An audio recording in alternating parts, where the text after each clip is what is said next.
Thank you, Tendai. Excellencies, distinguished panelists, what an honor it is for my office and I to be with all of you today. And Reverend Jackson, we are deeply honored by your presence.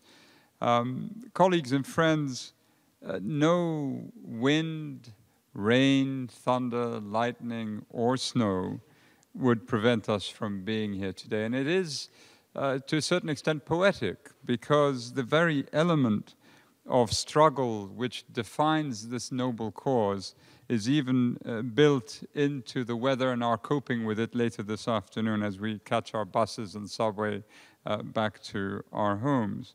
I'm delighted to be here on the International Day for the Elimination of Racial Discrimination, which in 2018 is given even greater weight as we mark the 70th year of the Universal Declaration of Human Rights.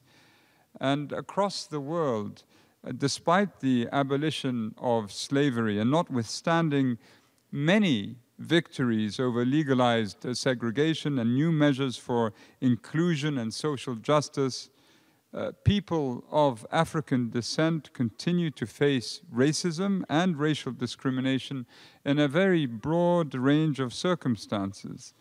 This racism is fueled by messages of fear and violence that are propagated for political gain, and it humiliates, oppresses, and excludes millions of women, men, and children. And it impoverishes them economically as well, but so too does it impoverish the conscience and soul of the racists themselves. So racism harms, and only harms, not just the lives of those who endure it, but also society as a whole. It deepens mistrust, casting suspicion on all sides, and tears apart the social fabric.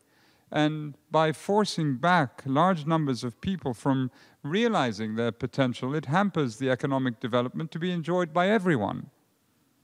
The task of fully realizing the human rights of people of African descent is thus an urgent one for all of humanity. The 2030 Agenda for Sustainable Development, with its mantra of leaving no one behind, is potentially a massive step forward which can bring real benefit to millions of people of African descent. Together with the Durban Declaration and Program of Action and the various international human rights treaties, particularly the International Convention on the Elimination of All Forms of Racial Discrimination, the program of activities of the International Decade for People of African Descent, and all this provides a solid framework for action.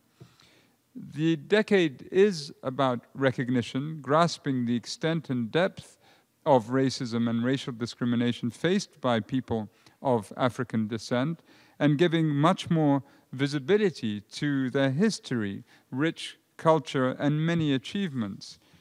Ultimately, though, the decade is about justice.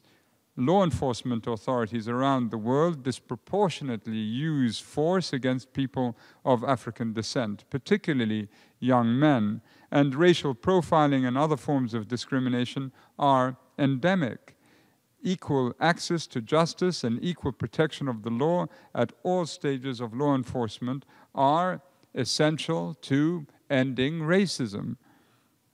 The decade is also about economic development. People of African descent have been major contributors to the prosperity of their societies, but they have been denied their fair share of the dividends.